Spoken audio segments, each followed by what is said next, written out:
हम लोगों का महापर्व छठ, सबसे पहले सब केहू के छठ पूजा की ढेर सारी शुभकामनाएं संपूर्ण देशवासी की। का चाहे बास के बहंगिया, क्या बात है, बहंगी लचकत जाए,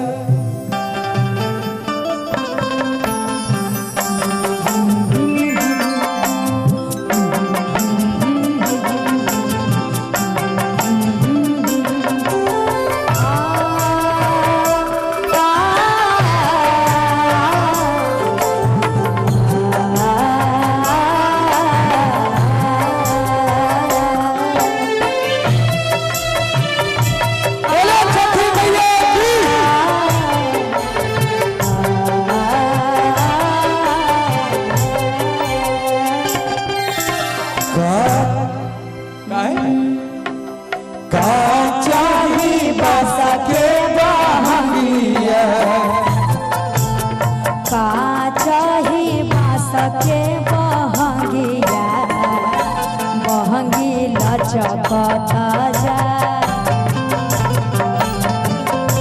बहंगी लचकता जाए।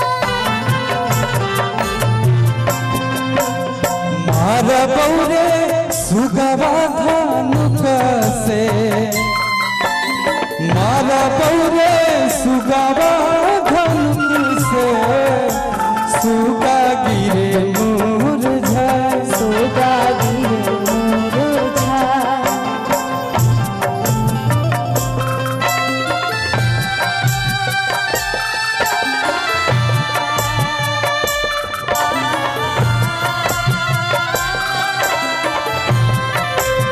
जय हो छठी मैया।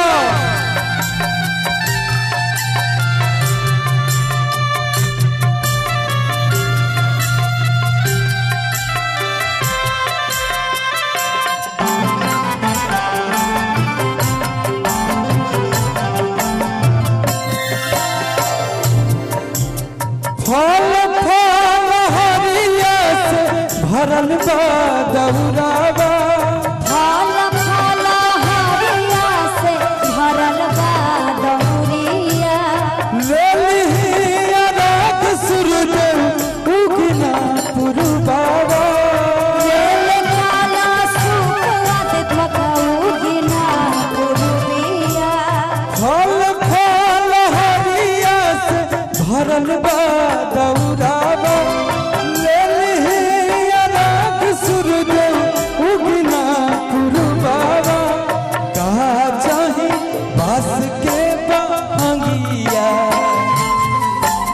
कहा चाहे बास के बहंगिया, बहंगी लचकत जाए, बहंगी लचकता जाए।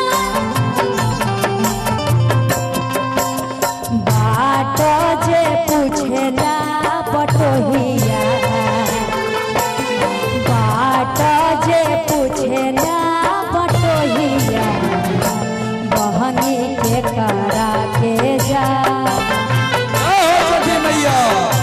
बहंगी के करा के जा।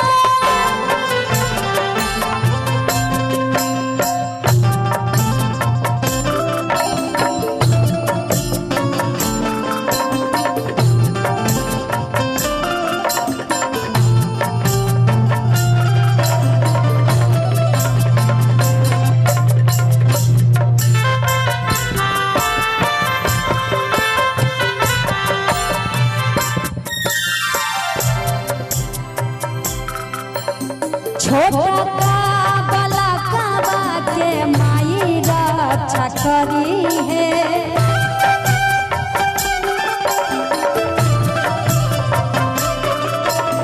भूखल तिवैया के अन्न धन से भरी है।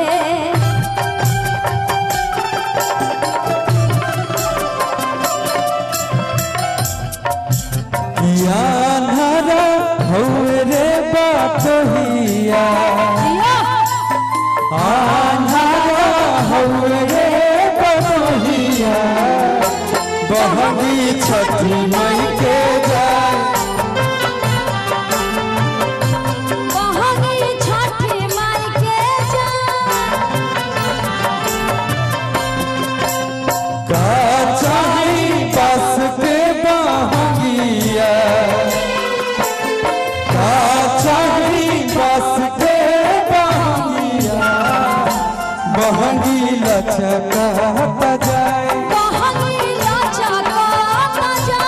बहगी ललकाता जा,